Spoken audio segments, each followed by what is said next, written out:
All right, good morning, everybody. My name is Robert Lee. Today I'll be presenting on the interim years of cyberspace, sort of just my views on where we currently are in the domain. I am an Air Force cyberspace operations officer. I work in Germany for FISRA, which is the Air Force Intelligence Surveillance Reconnaissance Agency. Some cool people to work with, and I do cyber. All right, so first things first, just to let everyone know that these are my opinions, these are my thoughts. They're not the government's, not the Air Force, no one else.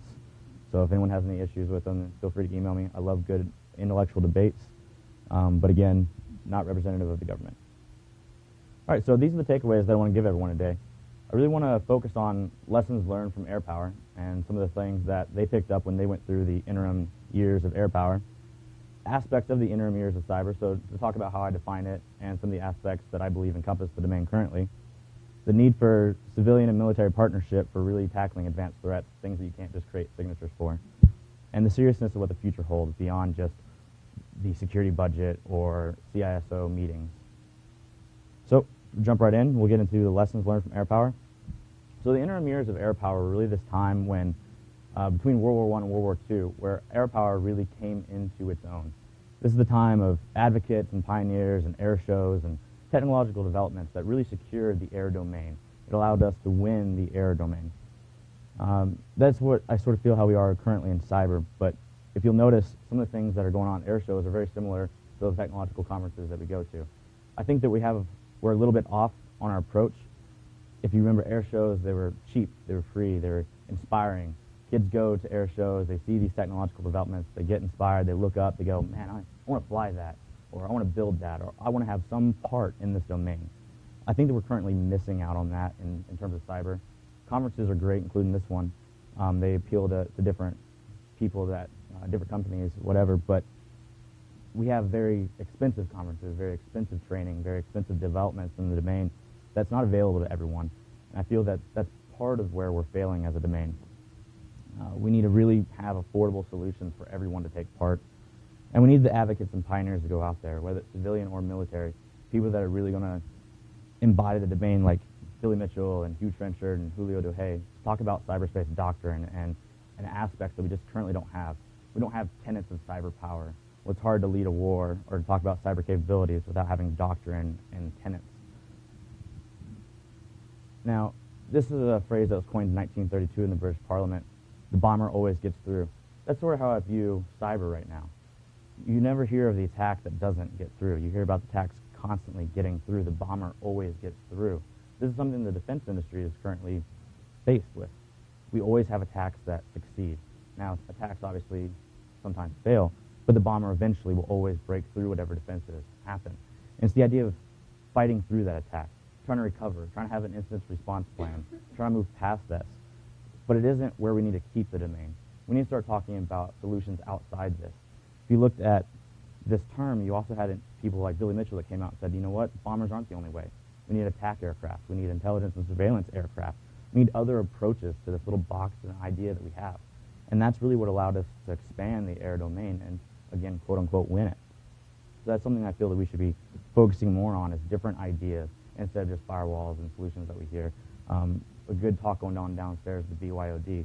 Well, that's an issue that we have to be faced with. But again, as pointed out yesterday, it's not something that's really new. It's access to data. Well, we need to be thinking outside the box and thinking about how we're going to do data and how we're going to do defense differently. Anybody know what this picture is? 1947, President Truman signs the National Security Act. This was created the Air Force. This was the vectored approach. You had the Department of the Navy and the Department of Army bickering over who was going to control air power, who was going to have air assets. Well, this is something that I sort of see us right now in cyber. We're bickering, we're complaining, like, well, whose bubble is this? You know, whose area is this? Well, you own defense, you should do that, or, well, this is your security policy.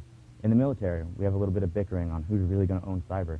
The Air Force has tried to stand up and say, well, we are the leading cutting-edge people, we'll do cyber. The Navy's got some pretty talented guys and gals too, same with the Army. And then you've got the National Security Agency doing cyber as well. So I see it as us having currently sort of a split approach, which doesn't necessarily work. I don't think that we need a cyber force. This isn't what I'm trying to get across. I know there are some good debates for a cyber force. I think very good discussion points that need to be had. but again, just more of a vectored approach both in the military and the civilian community to understand that we live and operate in the same domain. We need to understand what we're doing as an industry, as a domain, to take it forward. See the next, this one's a little bit harder to guess. It's the Air Corps Tactics School, ACTS. It was the first of its kind in the world where we had education and tactics for air power. You had this school that stood up and said, hey, let's take these pilots and teach other pilots what they've already learned. Let's take tactics and strategy and doctrine and embody it in a school that can have culture and education and tradition. And this is how we're going to take our domain forward. Well, this is an awesome idea that we're still sort of lacking in cyber. We have a few schools in the military that kind of approach this. We have undergraduate cyber training, which is pretty good in the Air Force, trying to get going on teaching cyber officers what it is to be cyber. A really good step we have is this past year, they stood up the cyber track at the weapons school. So you now have cyber weapons officers in the Air Force, which is awesome. It's someone who, again, is going to go look at tactics and doctrine and look at how we go forward. But it's something in the security industry that we really don't. We have SANS and EC Council, and we have all these different schools, but again, it's not so much a culture that everyone can buy into. They're great programs, but very expensive. Again, I want to focus on the fact that we have to have education available to everybody on this from a much earlier standpoint. Then you got the fact that capabilities can be more than just capabilities. Capabilities can be statements, political, economic, socio-political statements. This right here is a B-52, Vietnam, linebacker 2. That was a big statement to the rest of the world when we did this. This wasn't just blowing up a few trees and blowing up people and a B-52 flying in. This was a political statement to the rest of the world that look at our capabilities. Look at what we have and what we can do. Anytime that you use a capability, you're making those same statements. One we'll get into a little bit later, you've heard plenty of for years now, Stuxnet. That was more than just a capability waged by some country. That was a statement, and it had a large statement to all the other nations in the world. I guarantee you, after Stuxnet came out, that nation-state leaders in various countries called meetings and said, first of all, was that us? And second of all, how do we do that? Because that is a big statement. And third of all, for everyone else, is how do we defend against it? And signatures just aren't the way to do it. Then you have the idea that you can blur the lines of war. War can be a very ugly, nasty thing, including with cyber. Technological advancements don't just make the ugliness of war go away. Julio Duhay started talking about the fact that air power can reach out and touch anybody. No more do you have these lines of war. You have the aspects of air power reaching into the heart of a country and attacking civilian populations or their leadership. He truly believed that if you attacked the civilian population, they would crumble, and then the war would be over. Now, he tried to pontificate on this, not to say attacking civilians is necessarily good, but he thought that by doing that, they would end war sooner, and you have less casualties in war. The problem with doing that is we found out that you would attack the civilian population, and they'd rally around the cause. They'd rally around the government. They'd rally around what was going on and say, hey, those guys are the bad guys. We're the good guys. We should be doing something about this. Right now, we can't really do that with cyber so much because of attribution. Attribution is sort of this hard, mythical beast to obtain. If you have cyber capabilities and you blur the lines of war and you are able to attack SCADA or you're able to take down a power grid, but you can't figure out who did it, well, now you have a civilian population that's in fear. That's a very scary thought, to be able to be reached out and touched by anybody. Your privacy, your home computer, whatever it is, it's a very scary thought. And until we can really understand attribution and really obtain it, we're not going to be able to rally around and move forward responsibly. So to get into the aspects of the interim years, for me, the interim years of cyberspace began around the Gulf War. So you're looking at Operation Desert Storm, and you start having these cyber capabilities come to life. Before that, it was just the ones and zeros and data starting to figure out what the internet is. You're starting to look at ARPANET. You're really figuring out what is the internet. In Desert Storm, regardless if they were offensive or defensive, I don't know, it wasn't there. They still used cyber capabilities. They were able to connect up and talk to the troops. They were able to understand what was going on in a larger area. It allowed the military leaders to have much more say on what goes on in the battlefield. So you move that forward, and it's a time of nation-states testing out the capabilities, trying to develop those strategies. But you also have non-nation-state actor involvement. I think this is something that is really key to our domain, something I'll touch on a little bit, is the fact that you didn't have too many civilian pilots during World War II going up and taking down German aircraft. But now you've got cyber operators that have computers that they can weaponize with programs and ones and zeros and whatever they want to do, and they can actually have physical or espionage-based capabilities that they can employ against quote-unquote enemy. So it's something that we have to really look at. And then you have ongoing nation-state operations during this time. Again, the boundaries haven't been set. The legal aspects aren't there. You have nation-states that say, well, this isn't war, or this isn't something that's Title 10, Title 50, whatever it may be. We can do this, and it's legal. And that's something that every nation-state currently, or not every nation-state, but most nation-states are looking at ongoing cyber operations and how to use them. We also have powerful statements. I don't know how many of you caught this in the news, but Marine Lieutenant General Richard Mills came out and said that he used cyber capabilities in Afghanistan in 2010. A very public statement, one of the only public statements about things like this, that said, yes, we were using cyber capabilities to impact the enemy. Again, this is the time when these things are coming to light. The cyberspace domain is not going to be the super dark secret domain anymore. You can talk about F-22 and F-35 and talk about the weaponry on it. You talk about cyber weapons, and all of a sudden people start going to jail. But now things are starting to come to light. Now we start getting an aspect of the domain where people are talking about it and trying to push it forward. But we also have other things that happen, like Stuxnet, for instance. We have the New York Times article that most people saw and said, yes, the U.S. and Israel are responsible. Now, to me, that's speculative attribution. Yes, I'm in the Air Force. Yes, I am responsible for my statements, regardless of my statement in the beginning. But I still believe it's speculative. You don't have the government coming out saying, yes, this is us. You may have a lot of proof, you may have a lot of understanding. I mean, when people originally analyzed the code and you were looking at it, it was pretty clear that there was only a few nation-states in the world that could have possibly pulled it off. It wasn't until 2 years later the New York Times article came out and everyone was like, oh, yes, this was them, which people have been saying that for years. But again, still speculative, because a lot of the aspects of the attribution are still false. If you read through from a technical standpoint on the leaks, a lot of the information is physically impossible. However, the attribution is there, and how you deal with that is very important. So now you have the rest of the world that truly believes the U.S. and Israel did it. Regardless if they did or not, they're responsible. Regardless if they want to come out and say this was or was not us, we have to deal with it. Nations will look to us as that person that dropped the figurative atomic bomb, which is a quote I heard and I hate because it's nothing like an atomic bomb, but it's that key moment. So this is what I see as that peak of the interim years. So this is where I think we're going to start going back down. We have to figure out these things in a hurry as we start speeding up, and eventually the interim years are going to stop. And hopefully before we get to that next conflict, I don't think it's going to be World War III, but before we get to that next major conflict, hopefully we understand cyber. Hopefully we understand the legal aspects, cyber deterrence aspects, and really define our terms and doctrine. So then we have Anonymous. Everyone loves Anonymous. I don't, but they're a group that most of you are familiar with. They go out and do whatever they want. But there's someone that you have to consider. Again, it's civilian pilots, right? It's those groups that go out and have real effects on people. If Anonymous, for instance, says, yes, we're based in the U.S., which they're not. They're all around the world, as we all know. But say they were U.S. and there were groups and they went out and had real impacts on another nation, we could be responsible for them. We have to understand how these groups are going to impact the domain. We have to capitalize on it. But we also have good people, right? So this is a guy I really like. Johnny Long does Hackers for Charity.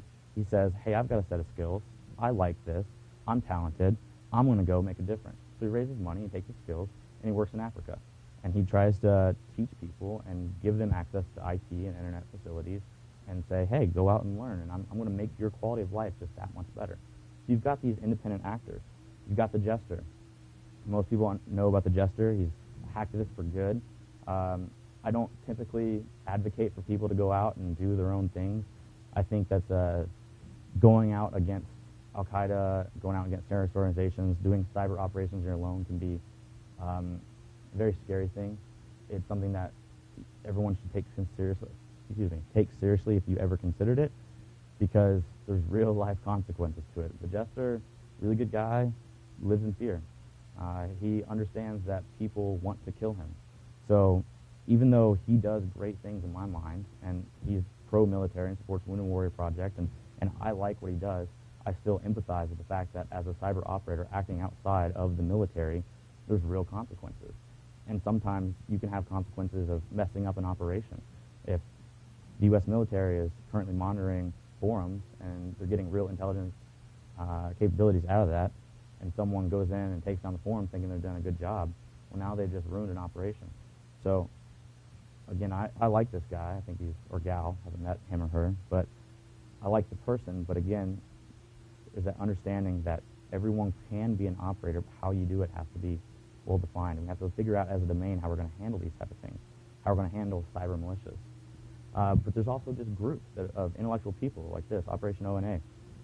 It's this group that got together of individuals that said, hey, we're forensics responders, we're incident guys, we're malware reverse engineers. Let's create an email distro and talk about signatures and malware and everything that's out there right now and the advanced threats, and talk about how you counter them at your security location and how we can apply it other ways. So there's all this information sharing and incredibly smart people going on in the world, in the domain, and it's out there. Everyone wants to play a part. No one really wants skills in cyber to sit back and not be a part of the domain. So again, this is something in the interim years that we have to be ready for, we have to capitalize on. We have to figure out how we're going to use it productively. So, civ mil sharing. This is where I think that we really get the bang for our buck. You get the varied expertise, like I was talking about with Operation O&A. You get threat intelligence sharing. That's awesome. That's how you do cyber defense. Writing a signature is a reactive thing to a cyber attack. But understanding your adversaries, having real actionable threat intelligence on intrusion sets and the type of capabilities they might use allows you to create proactive defense against those attacks. AV scanners just simply don't prevent the advanced threat. I don't like the term APT, but they don't prevent the advanced threat. But we also get development times reduced. Patches, right? So we heard talks yesterday. It's great to see patches that get developed for 0 days in a month or two. That's actually pretty fast and it's pretty sharp. But that's that month or two that people are vulnerable to that. And really, it's probably that year or two that people are vulnerable to that before that vulnerability was disclosed. So we need to reduce those development times by doing threat intelligence and sharing and getting out there as a community better. And more than that, education and innovation solutions. When we have, again, schools that are teaching cyber, we have real cyber educators and real availability in terms of conferences and cheap solutions, you're going to have people thinking outside the box, and you're going to have people getting to defense and doing it correctly. So the seriousness of the future. So this is a pretty powerful statement here by Secretary Panetta, talking about the fact that there's a true cyber capability threat of bringing down power grids. Everyone's heard of this, and there's a lot of FUD out there about cyber war and all of this. But at the end of the day, some aspects of it are real. Cyber war in of itself, I don't like that term because you don't have just cyber war. You will never have just air war. You'll never have just land war. You will have war, and you'll have aspects of that from every single domain. You don't just have cyber war. You may have cyber conflict and cyber attacks, which is what I believe he's talking about here. And those are still very serious threats. So when you get past the FUD, there still is a very serious threat that has to be considered. We talk about turning off the lights, talking about generators and turbines that are custom made, and they take 4 months to replace. You take down the power in Seattle, and you can't get it back for 4 months. Life is going to change a little bit. But then you have nation-state weapons. So nation-state weapons in general are not single-purpose anymore. As a military, we don't go out and say, hey, let's create a tactical fighter that's only good against one other fighter. It's not very efficient. We have to plan out. We have to have approval processes and acquisition phases. We have to look at multiple types of payloads that we can put onto these platforms to say, hey, this UAV can do, or for the people, unmanned aerial vehicle, this unmanned aerial vehicle like a Predator can do this mission, but if we stick this pod on it, now it can do something else. You have an F-35 where you say, hey, this missile is good against air targets, but this bomb is good against ground targets. Well, I think that's where we're coming with cyber. We have to have platforms from an offensive standpoint that are able to adapt to the changing threats and changing landscape. You don't have static targets. You have to be able to adapt on the fly, and especially having a lot of unknowns, because a lot of the true buck is from intelligence, and a lot of times intelligence is wrong. So we actually see this with what happened in Stuxnet and Dooku. So with Stuxnet and Dooku, and this is just my own graphical understanding of it, you have the different modules inside Stuxnet and Dooku, but they're two very similar threats, made by the same nation state, made likely by the same group inside that nation state, but they share that common driver. They share programming, they share source code. There's a lot of modules that are staying between the two, but you have two very different weapons. You have Dooku, which is not so much a weapon, it's an information stealing Trojan. It was able to get in and steal large amounts of information from various companies and laboratories and elsewhere in the world. And you have Stuxnet, which everyone knows destroyed the centrifuges in Iran. Actually, ones and zeros, physical degradation on systems, blowing out of their shells and casings. Very interesting, very cool and scary at the same time. but again, one common driver. So you're looking at this same aspect of nation-state weaponry right here. You're looking at a weapon that had to go through an acquisition phase. It had to go through approval processes. Regardless if it was U.S., Russia, China, it does not matter. Every country has very similar approaches to procuring weaponry. So you have a common platform. You have something that they're looking like an F-35, for instance. That's very advanced, but that's harder to defend against for security people. Now you can't just write a signature for this because they'll change a few modules and it's something else. Again, getting back to that education and intelligence sharing to really counter these threats. And you've got powerful statements, again, for this interim years sort of feel. You have General Norton Swartz, while he was the chief of staff, he came out and said, the Air Force is pursuing cyber methods to defeat aircraft. Pretty crazy. Ones and zeros dropping an F-16 or the enemy's counter for that out of the sky. Planes dropping out of the sky with cyber methods. Now, as a cyber guy, I love that. That's cool. That's awesome, right? We want to be all want to be operators and cowboys and all that great stuff. But it's also really scary. You start talking about being able to plug into USBs in an airplane, and you have access, and you have air gaps, right? Something like that between the pilot's cockpit and the rest of the passengers. Works super well for everybody. Yeah, it's this real aspect of scary capabilities out in the world. But again, you see the Russians and Chinese have designed specific electronic warfare platforms to go after all our high-value assets.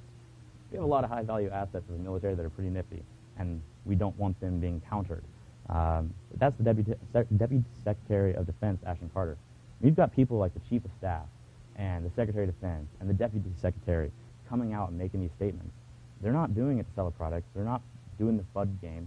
Yeah, there's the whole aspect of Congress and funding, but these guys put their names on the line to represent the domain, to talk about real things that are going on. They're not just making things up. So now you've got to wonder about these cyber capabilities, and again, how do security professionals counter against them? We start looking at the aspects of cyber espionage, again, with information stealing from certificate authorities and industrial control systems and laboratories, where no information is really secure. How do you counter that? What do you do with that? Start having the aspect of cyber attacks to look at satellite communication networks and SCADA systems and internet nodes. We all take advantage of how the internet is formed and what it looks like, but it's not that secure and it's not that difficult to mess with. And these are things that we take for granted and that we want to pretend that are safe. We want to pretend that we have privacy in. But privacy and safety is really just perception, and how we move forward and how we understand how we're going to defend it. That's important. But then you have military conflict. As I was talking about earlier, it's not cyber war, right? You have conflict. You start looking at military conflict, and you start thinking about the feel-good defenses. Coastal defenses make a population feel good. Mobile command and control and attack and defense aircraft make a population feel good. In general, if 9/11 happened, F-16s went up in the sky and patrolled around in case Russians, early on, no one really knew what was going on. They're feel-good defenses. They're there to protect the population. Missile and radar systems, those are very important to a population. But again, you start talking about being able to out and reach and touch anybody at any location. And you talk about cyber capabilities to take down these defenses. Well, that's something different than security. That's a very serious threat. That's not a, hey, my security company is making quarterly profits. That's people are dying. And I think that's something that we don't generally grasp that well. I think a lot of these discussions can be one and the same, but we just don't tackle these issues. You all as security professionals and researchers and educators and whatever it is that you do in your aspect, every one of you play a part in this domain, and every one of you are responsible in some aspect for your own skills and what you do in your jobs. And so some of the reasons that I come out here is almost a plea to everyone to take things just a little more seriously. As an Air Force officer, I have guys and gals that I lead, people that are very important to me, people that I care about, and I don't like to think of them dying because of cyber capabilities. I don't like to think of people losing in conflict and truly people dying when there's educated and smart people that can tackle these issues. Whether you like the military or not is not the big thing. Whether you trust the government or not is not a big thing. I'm not up here on a platform, trust the government. I would never go out there and say that. But I still think it's something that we all play a role in, and it's very important that we all take part and we have that combined attitude towards it. So in conclusion, I really want to just focus on the fact that education is what I consider the key to all of this. We have to have true education from an early standpoint, and we have to have opportunities for the young generation to take advantage of. If I did not join the military, I would have nothing to do with cyber. I can't afford $4,000 classes from SANS, as great as they are and as much as I love them. I cannot afford $3,000 conferences. That's not going to happen. I'm originally from Alabama. Currently, I live in Germany. Military is a pretty sweet deal for me, but I would have never even touched this domain. However you all got involved with it was black hat hacking, white hat hacking early on, falling into it, doing consulting work, whatever it is, you got here and you're able to participate, most likely because of your job. We need to push this out. We need to push education and conferences and aspects of the domain for everybody. We need to be able to have those kids that look at the capabilities and go, man, I want to fly, fight, and win, or whatever the key term of the day is. I want to be able to go out and I want to take part in that. I want to develop a solution that'll really protect my country or whatever it is. That's very important. And on the other side, it's also an aspect of deterrence. When you have an educated population, when you have capabilities that are being displayed, now you've got other nations looking, going, man, they're pretty sharp. You may not want to mess with them with cyber. There's that real deterrence aspect.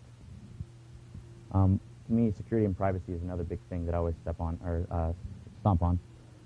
I really feel that security and privacy can go hand in hand. I'm that optimistic person that believes that privacy can happen. I don't think that we as a population, you as civilians, most of you, should ever think that giving up privacy is a good idea in terms of cyber. You have to demand more. You have to say, I want privacy and security, and it's doable. And it's doable through education and information sharing and intelligence. This is something that we all can take part in. We have to apply lessons learned not only from AirPower, but from the other domain. We have to take lessons learned from McAfee or Symantec or Adobe and things that they do and apply them to everything that we do. You have to understand that the adversary, they're not sitting by thinking, man, I wonder what new threat I can take advantage of. They're out there informed, sharing information. They're out there understanding the landscape of what they're going to attack. They do intelligence gathering, and then they attack. We need to operate in a similar manner. And then we must work together. Government, civilian, hackers, whatever it may be. We all have skills, and I want to just stomp that again. We all have skills, and we should really start working together a little bit better. I know this is sort of like an optimistic speech, you know, holding hands, privacy, and defense. It sounds great, but I truly believe in it, or wouldn't come to these kind of conferences and speak. I truly believe that we can make the domain a more secure place by all truly working together and pushing education. And in general, I think that pushing the domain in a darker direction is not the correct way. When you start talking about an IAE of cyber, when you start talking about regulating cyber weapons and saying, yes, only this country can have them or that country can't, I think that pushes the domain in a wrong way, because those capabilities will always be there. Anytime that you have hacker kids or whoever that have a computer, they're going to come up with capabilities. So instead of just trying to pretend that it doesn't exist and not talking about it, we should be out there, security professionals and the military and the government, talking about what's available and bringing it into the light and discussing openly how we're going to fix these issues that we have. So I kind of kept this short because I figured this would be more of an interactive kind of discussion. Any of you have questions or comments about cyber in terms of the domain or the interim years, or really just the Air Force and government in general? Yes.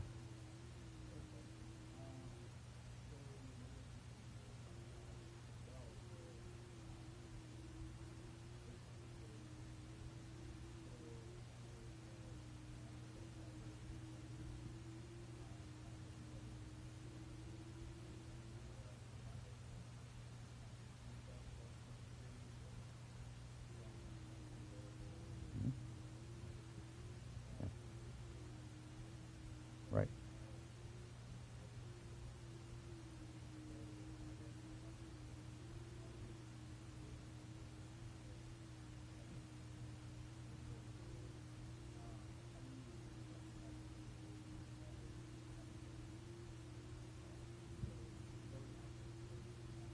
Mm-hmm.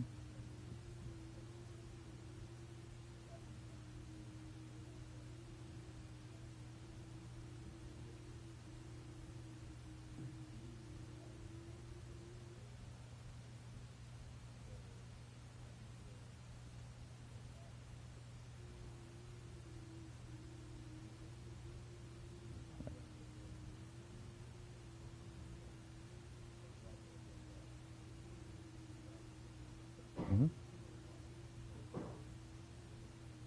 Yeah, so I mean, that's a really good point. I feel that it's always going to be sort of that dual-hatted approach, and to some extent we have to accept that, but we have to structure ourselves and vector ourselves properly to tackle that issue. when you have the military, the military's purpose is national defense, national security. So we have to wage offensive capabilities. So you look, and if Stuxnet was us, then obviously there was intelligent people smarter than I sitting around a room figuring out, one, how do you do this, and two, why do we need to do this? I guarantee you a lot of people went into that discussion.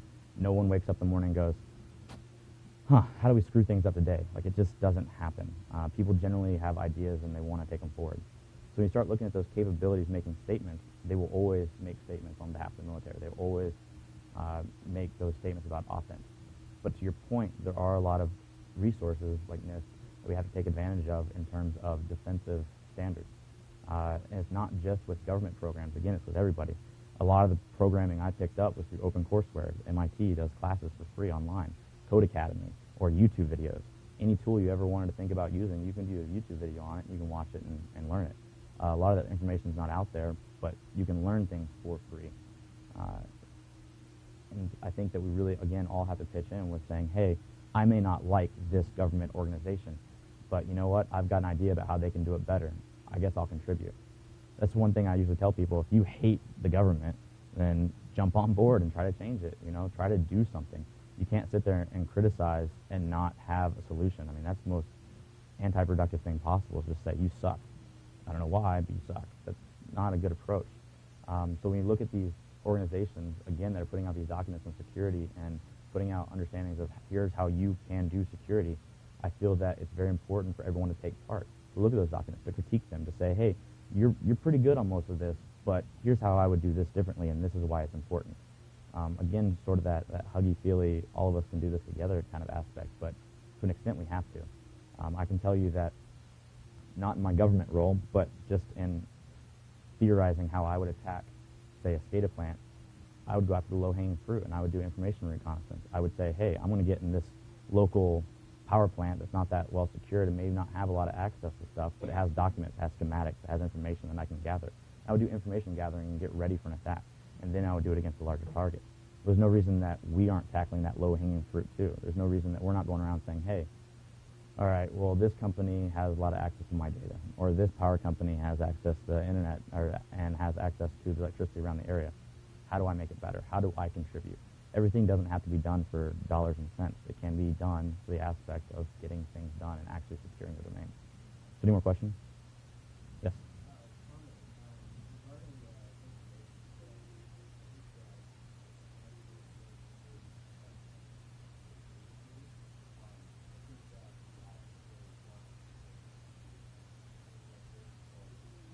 Mm-hmm.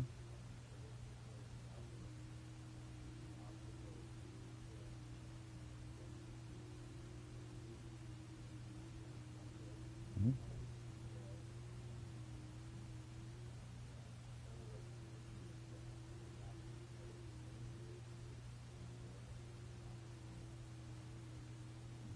I completely agree. I think that really is where it comes down to your sphere of influence.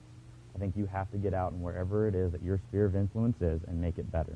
And if you can't get to that general counsel, that's fine. Educate and mentor the people below you and around you. Again, with my push for education, that's something that's incredibly important, is making your sphere better, and it will ripple out. In terms of sharing, I'm going to have to quote from Jurassic Park, which is whatever, but when it says, you know, life will find a way.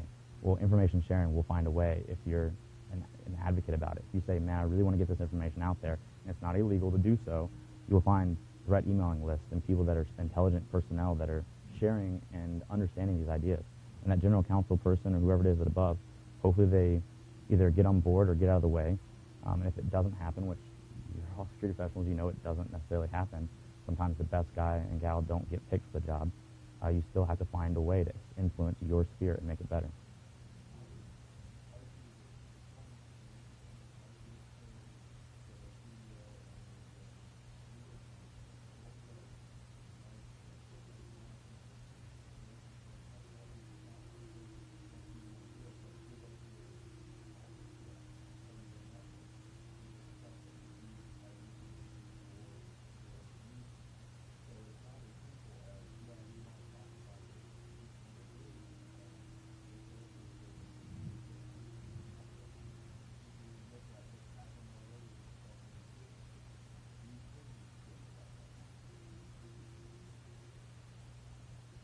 So I would comment with that back to my earlier point about security and privacy.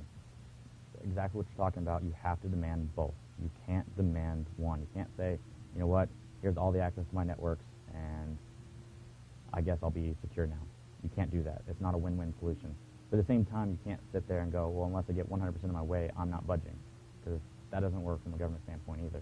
Whether it's the threat company or the government coming in, there has to be a compromise. Yeah, right? You know, I actually find, though, again, that a lot of these people that we sort of feel cynical about, again, don't come in and say, I want to screw everything up. Today, I want to be a jerk. It just doesn't happen. Everyone wants to influence their sphere to some level, but I think a lot of people just aren't informed. I think a lot of, when you talk about congressmen or generals or whoever, a lot of people get bad information. They have people on their staffs that probably shouldn't be on their staffs that feed them information that make them look bad or make them choose wrong decisions. But again, that's where you all, being security-minded people, understanding, learning, pushing, think to yourselves about how your sphere of influence can be better. Getting involved makes a big difference. And I think that really once we start pushing on education and tactics and doctrine, all the stuff that maybe not all that exciting as the ones and zeros and 0 days that people come up with, but still very important aspects, I think we're going to see ripple effects in the domain on how security is really done. When you have those educated people. I can point to various colleges and high schools around the globe that are trying to do security and trying to talk about cyber, and they're just doing it poorly. But they're trying. So get involved and help. There's universities that I go to, and I give them information. I just go out and I guest lecture, or I try to help them out to try to guide, because that's my small sphere of influence. And anybody that's ever worked with me knows that I'm not that intelligent of a person. So you all, being intelligent, can do a whole heck of a lot more. Get involved. Go out and make your sphere better. And I know that it's a very hippie-ish approach, but I really think that's the only approach we have going for us for the long-term win. Signature-based defense and trying to do BYOD defense or whatever for today is not going to fix the issues we are continually getting hit with. We have to look at a long-term approach. Any more questions? We got plenty of time to discussion if anyone wants. Yeah. Yeah. Right. Yeah. So it's controversial for a number of reasons. One, money. When you talk about the government budget, and you look at the DoD's budget, and then you say, hey, everyone split off a portion of that budget to build a cyber force, you have generals and congressmen and everyone else that aren't too happy with that. When you look at what it took to get an Air Force, it was the interim years on the verge of World War II. You're looking at, after World War II, we were looking at losses and lessons learned and going, man, we got our tails kicked in some aspect because we were bickering and fighting. And you look at the Navy building aircraft for ground defense, and Army building aircraft for coastal defense. They were stepping all over each other's lines. And finally, Congress had to step in and go, you know what, we'll do an Air Force. It takes a lot to get past that resistance. And I think currently we don't need a cyber force. I think we need a vector approach. In the Air Force, something that is probably not that popular for me to speak on, but that I feel pretty passionately about, is we currently have 17 Delta, a cyberspace officer. But I can go do routers and switches and network connectivity with Cat5, or I can do cyber operations for agencies and stuff. That's how varied the career field is. So now I might get trained up with taxpayer money to do a cyber operation and do cyber mission, large investment from taxpayers, and then turn right around and do something that has no effect on what I do, and my training sort of fades. Now, I understand that there's aspects to that, and there's very intelligent and good conversations on why we should or should not have it that way. I feel it's the wrong approach. Other intelligent people probably feel it's the right approach. Well, you could bring your defensive solutions to monitoring the routers that we gave all the access to someone else instead of ourselves. Like, it just doesn't work in my mind. So I feel that there's things that we can do before getting to the point of needing a cyber force. We may need a cyber force one day. We may have to do something. Could be a civilian solution. There's been good discussions here at the conference even on how you would have a almost DHS role of having a cyber force, but actually people that understand it and do it well. And not saying that DHS doesn't, but I don't think we're at that point yet. I think there's a lot of stuff that we could do and do better, again, with education and vectoring our own approach and our own doctrine and tactics before getting to that stage. Yeah.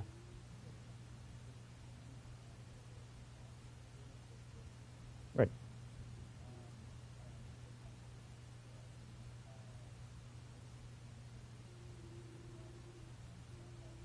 Right.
Hmm.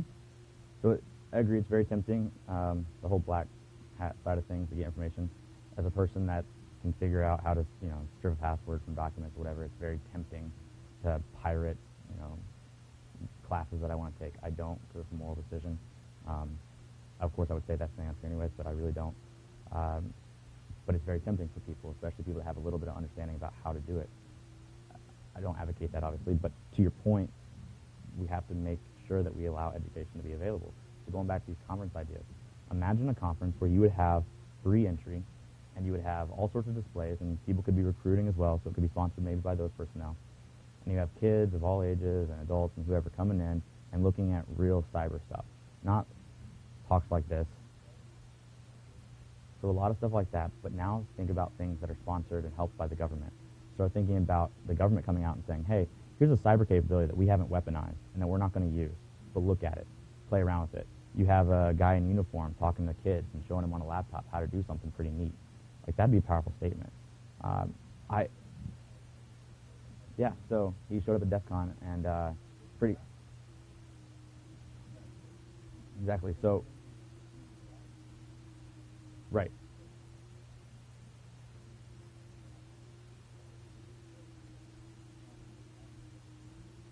Hmm.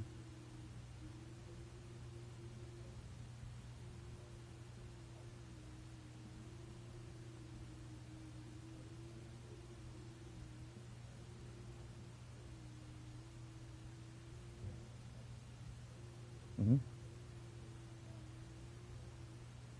I agree. I mean, look at, so again, somebody that I really like, Johnny Long, talking about how he went out and said, my sphere of influence is X, and I'm going to take it and push it to Y. I'm going to go out in Africa and do some good work and help people get some education. That was his sphere of influence, and he's doing really great work. Again, you all are incredibly intelligent people. You have skills. You have things that you give back. Volunteer some time, go to a local high school, and teach some of these programs. I find it very rare, even for myself, for personnel to say, no, we don't want your help. There's not been a university yet that I've said, hey, I can come in and help you on your cyber program, that has turned me away. Now, granted, like it or not, being an Air Force officer carries a little bit more weight than if I was just, some normal guy. But at the same time, y'all have skills and tactics and professional certifications or whatever it is that makes you more professional than even a military officer. So go out and influence your sphere. I don't think that we're going to fix the domain by having a conference. I don't think that this, slideshow of Star Wars and everything else is really going to fix the domain. But it's what I see as my sphere of influence. So I'm trying to do something about it. I would challenge you all to go do the same thing. Give back to your local high schools. Give back to your local university. Close that gap. Make somebody better. And it will ripple out, and people will do the same thing. And eventually you'll have real impact off of the good humanitarian kind of work that you're doing. And I think that there's nothing more fulfilling than realizing, hey, I'm making a difference. So yeah, help out the programs, help out the schools, make those curriculums. I'm working right now with a university to develop their cybersecurity track. Instead of showing people, hey, we can do attribution through traceroute, which is why I left one of the universities, you can do real attribution and talk about real cybersecurity aspects in a curriculum program and educate people. I think that's what we really, really have to do for the long term. Any other questions? Yes. Yes, sir.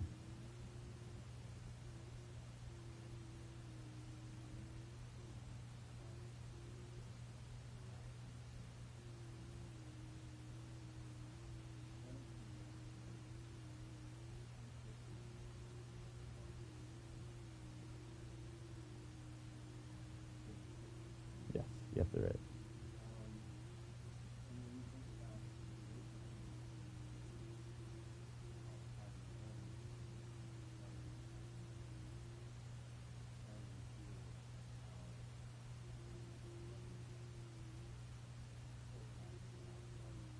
Mm-hmm.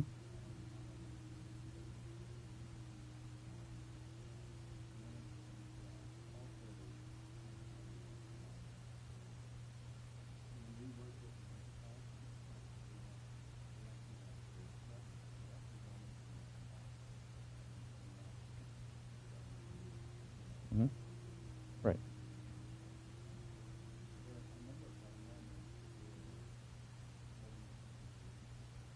Mm-hmm.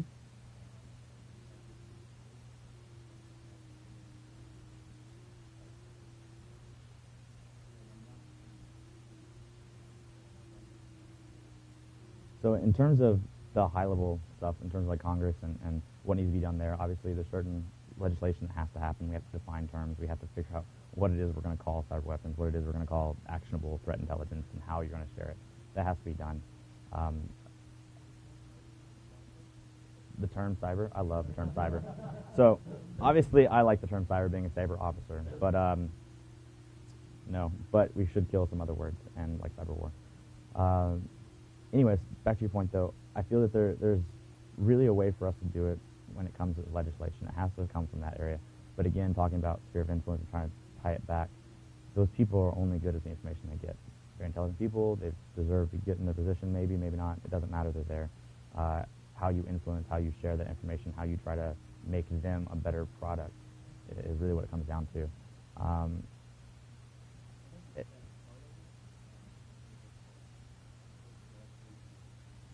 Mm-hmm.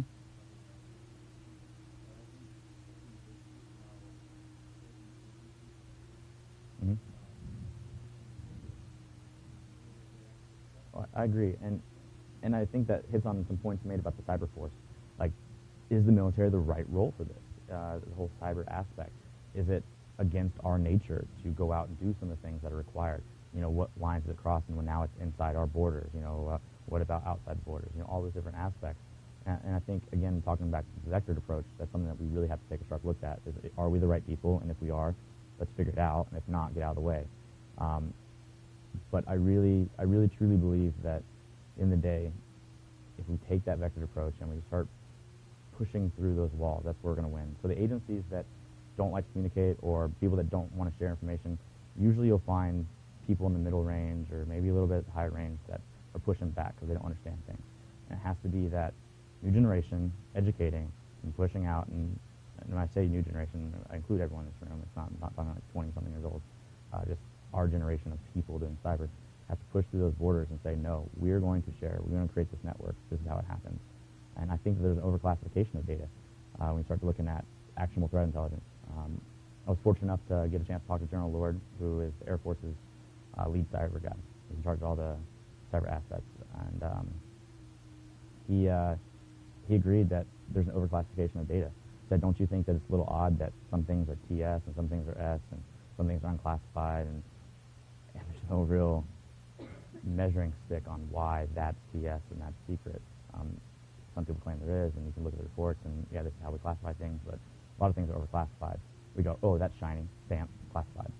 That's not a very good approach to sharing, because now I can't give the Department of Security a TS no foreign document that does X, Y, or Z.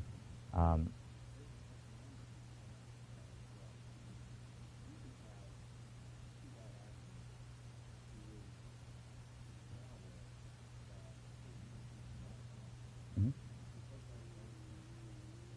Mm-hmm. Right. Absolutely. And that's, yeah.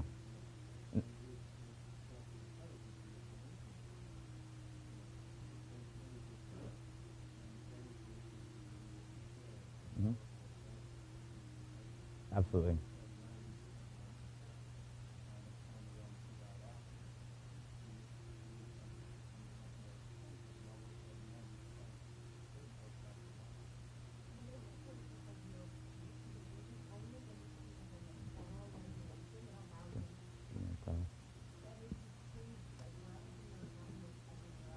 Yeah, so to go ahead and,